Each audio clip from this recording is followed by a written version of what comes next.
एक आदमी के पास मिठाई की दुकान थी। उसका ध्यान काम से अधिक पैसे पर रहता था। अपने काम में सेवा का भाव भी नहीं रखता था। वह मिठाई की दुकान थी केवल पैसा कमाने के लिए। एक बार उसे एक तरकीब सूझी। उसने अपने तराजू के एक पलड़े के नीचे चुंबक लगा दिया। चुंबक वाले पलड़े पर उसने मिठाई रखी और दूसरे पलड़े पर भार का बट्टा। तराजू लोहे का था, चुंबक उस पर अच्छी तरह चिपकना ही था और मिठाई देने के बाद भी वह अच्छी तरह चिपका ही रहता। मिठाई वाले ने अनुमान लगाया कि इस तरह वह बहुत बचत कर सकता है। तब वह अपनी यह तरकीब हमेशा प्रयोग करने लगा। अधिकतर लोगों का ध्यान भी न जाता इस पर कि मिठाई कम है। हर पर्व त्योहार पर लोग खूब मिठाई लेते।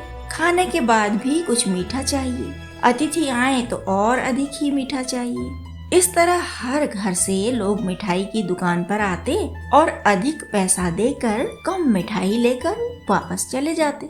एक लड़के का ध्यान इस ओर गया। उसने मिठाई खरीदी और एक दूसरी दुकान पर जाकर कहा, भैया जरा यह मिठाई तौलिए। मिठाई तौली गई तो वह कम थी। लड़का वापस मिठाई की दुकान पर गया और बोला, मैंने आपसे 2 सेर मिठाई मांगी, 2 सेर का ही पैसा दिया, लेकिन आपने मुझे मिठाई कम दी है, तौल कर देख लीजिए। दुकान वाले ने कहा, तुम खा गए होगे मिठाई और अधिक मिठाई पाने के लालच में फिर यहाँ चले आए हो। लड़के ने कहा, लालची मैं नहीं आप हैं, मुझे अपना तराजू दिखाइए।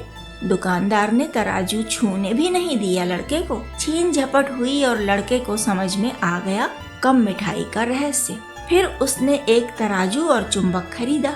वह मिठाई की दुकान के बाहर थोड़ी सी दूरी पर तराजू लेकर बैठ गया और कहने लगा, जादू देखिए जादू, जादू देखिए जादू, 2 सेर मिठाई लेकर आइए और बिना खाए बिना छुए उसे 1.5 सेर में बदलते देखिए, जादू देखिए जादू।